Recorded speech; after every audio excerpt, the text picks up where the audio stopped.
Me siento aquí, en estos últimos días de marzo de 1827, con las manos sobre el teclado de un piano que ya no puedo escuchar. Mis dedos conocen cada tecla, cada vibración que una vez fue sonido, pero ahora solo siento el eco fantasmal de lo que solía ser mi mundo. Soy Ludwig van Beethoven, y durante los últimos 10 años he compuesto en el silencio más absoluto que un músico puede conocer. Sin embargo, paradójicamente, en este silencio he encontrado mi voz más poderosa. Permíteme llevarte de vuelta al principio, cuando el sonido era mi universo entero. Nací en Bonn en 1770, en una casa donde la música no era una bendición, sino una exigencia brutal. Mi padre, Johann, un hombre cuya mediocridad como músico solo era superada por su crueldad como padre, vio en mí no a un hijo, sino a una máquina de hacer dinero. Había escuchado hablar de Mozart, ese niño prodigio que había conquistado Europa, y decidió que yo sería su Mozart particular. Pero Mozart había tenido un padre que lo amaba. Yo tuve uno que me golpeaba cuando mis pequeños dedos de 4 años no alcanzaban la perfección que él exigía. Recuerdo esas noches interminables frente al clavecín, con las mejillas ardiendo por las bofetadas y los ojos llenos de lágrimas que no me atrevía a derramar. Mi padre me despertaba a medianoche, ebrio la mayoría de las veces, para que practicara hasta el amanecer. Los vecinos se quejaban del ruido, pero nadie se quejaba de los gritos de un niño. Así aprendí que la música podía ser tanto tortura como salvación. En esas horas oscuras, cuando mis dedos sangraban sobre las teclas, descubrí algo que mi padre jamás entendería. La música no se toca solo con las manos, se siente con el alma entera. A los 8 años ya daba conciertos públicos. Mi padre me presentaba como de 6 para aumentar el asombro del público.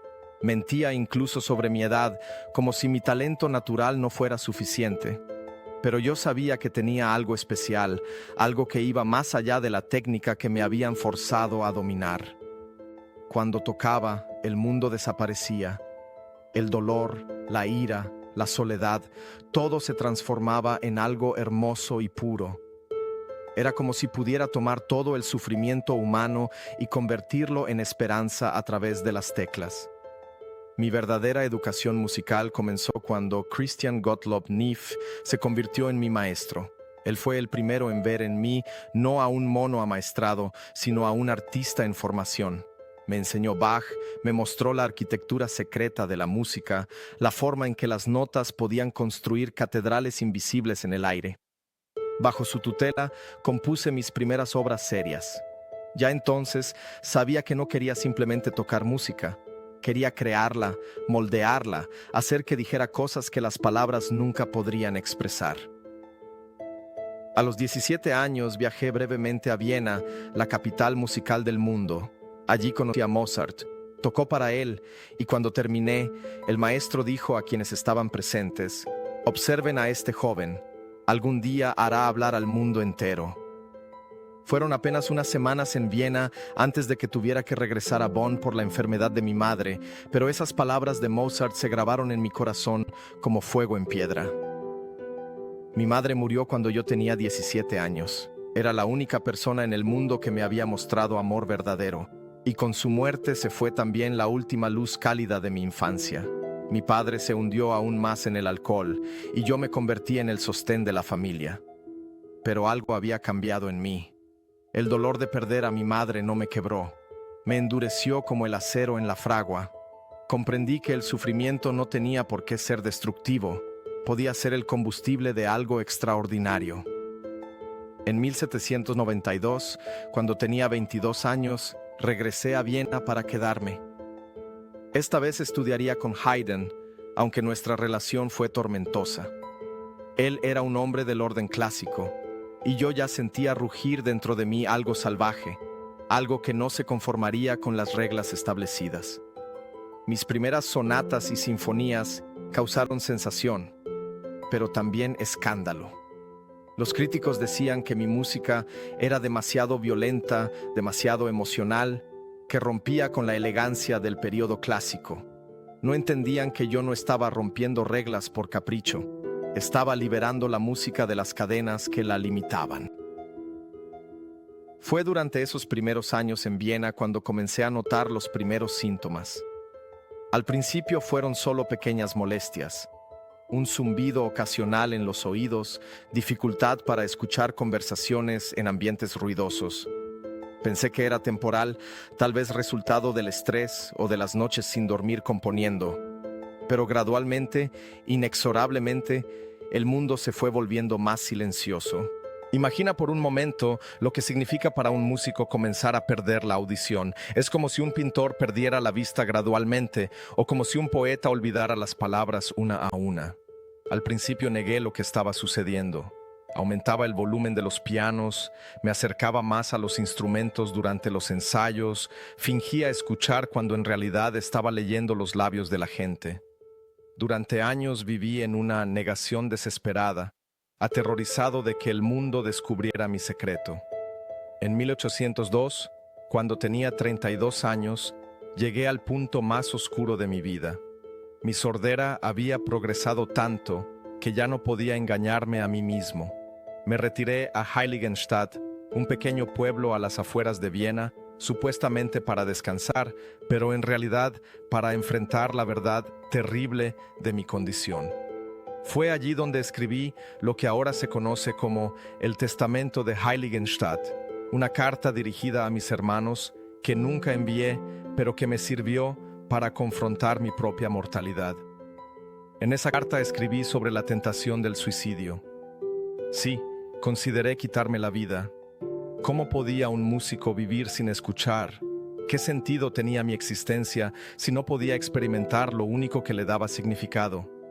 Pasé días enteros caminando por los bosques de Heiligenstadt, luchando con la desesperación más profunda que un ser humano puede experimentar.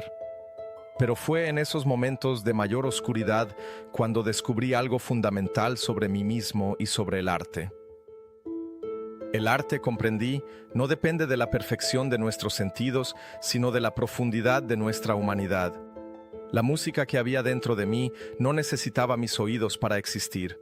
Vivía en un lugar más profundo, en ese espacio sagrado donde el alma toca directamente la verdad universal. Podía perder mi audición, pero no podía perder mi capacidad de sentir, de sufrir, de amar, de esperar. Y mientras tuviera esas emociones, tendría música que compartir con el mundo. Regresé a Viena transformado. Ya no era el joven virtuoso que buscaba impresionar con su técnica. Era un hombre maduro que tenía algo urgente que decir. Mis composiciones posteriores a la crisis de Heiligenstadt tienen una profundidad y una intensidad emocional que mis obras anteriores, por brillantes que fueran, no habían alcanzado. La tercera sinfonía, la heroica, fue mi declaración de independencia artística y personal. Con ella anuncié al mundo que Ludwig van Beethoven no sería víctima de su destino, sino su conquistador. Los años siguientes fueron de una productividad febril. Mientras mi audición continuaba deteriorándose, mi música se volvía más audaz, más innovadora, más profundamente humana.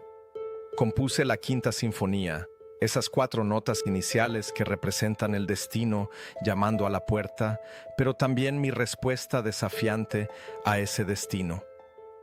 Compuse la Pastoral, mi homenaje a la naturaleza que podía ver, pero ya no escuchar completamente. Cada obra era una batalla ganada contra el silencio que amenazaba con engullirme. Desarrollé métodos para seguir componiendo sin depender completamente de mi audición. Usaba un bastón especial que apoyaba contra el piano para sentir las vibraciones a través de mi cuerpo. Memorizaba la sonoridad de cada instrumento de la orquesta, de manera que podía escuchar en mi mente cómo sonaría cada pasaje que escribía.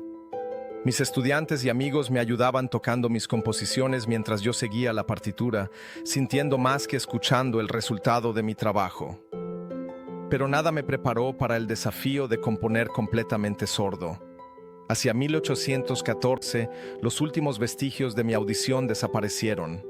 El mundo se volvió completamente silencioso para mí. Ya no podía fingir, ya no podía usar ayudas auditivas o trucos para percibir algo del sonido exterior. Estaba solo con la música que vivía dentro de mi cabeza. Fue entonces cuando compuse la Novena Sinfonía. La gente me pregunta cómo es posible que alguien completamente sordo pueda componer una sinfonía. Es una pregunta comprensible, pero revela una incomprensión fundamental sobre la naturaleza de la creación musical. La música verdadera no comienza en los oídos, comienza en el corazón, en la mente, en esa parte del ser humano que es capaz de percibir patrones, emociones y significados que trascienden los sentidos físicos. Cuando compongo ahora, veo la música tanto como la escucho. Veo las líneas melódicas moviéndose como ríos a través del paisaje de la partitura. Veo los acordes construyéndose como arquitectura sonora. Veo las dinámicas como luz y sombra, los ritmos como los latidos del corazón de la humanidad misma. Mi sordera me ha forzado a desarrollar una forma de percepción musical que va más allá de lo que cualquier oído sano podría captar. La Novena Sinfonía es mi testamento musical, mi mensaje final a la humanidad. En ella vertí todo lo que había aprendido sobre el sufrimiento y la alegría, sobre la soledad y la fraternidad, sobre la desesperación y la esperanza. El último movimiento, con el coro cantando la Oda a la Alegría de Schiller, es mi respuesta definitiva a todos aquellos que creen que la vida sin uno de nuestros sentidos es una vida disminuida. Cuando dirigí el estreno de la novena en 1824, no podía escuchar ni una sola nota de lo que la orquesta y el coro estaban interpretando.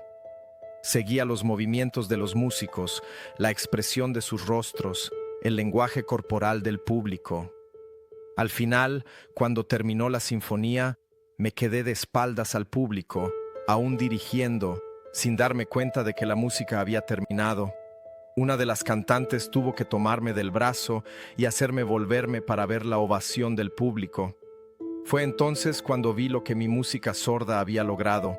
Había hecho llorar de emoción a toda una sala de personas que podían escuchar perfectamente. Esa noche comprendí algo profundo sobre el propósito del arte.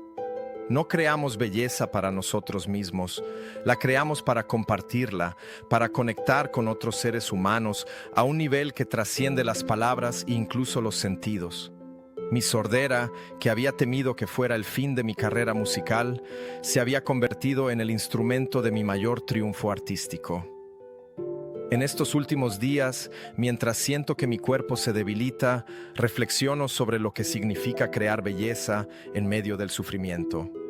Cada persona enfrenta su propia forma de sordera, su propio silencio aterrador. Puede ser la pérdida de un ser querido, el fracaso de un sueño, la traición de alguien en quien confiábamos, la confrontación con nuestras propias limitaciones físicas o mentales. Todos experimentamos momentos en los que el mundo parece quedarse sin sonido, sin color, sin significado. Pero he aprendido que es precisamente en esos momentos de mayor silencio cuando podemos escuchar más claramente la música que llevamos dentro. Cuando los ruidos externos desaparecen, cuando las distracciones se desvanecen, cuando nos quedamos solos con nosotros mismos, es cuando podemos acceder a esa fuente profunda de creatividad y fuerza que existe en todo ser humano.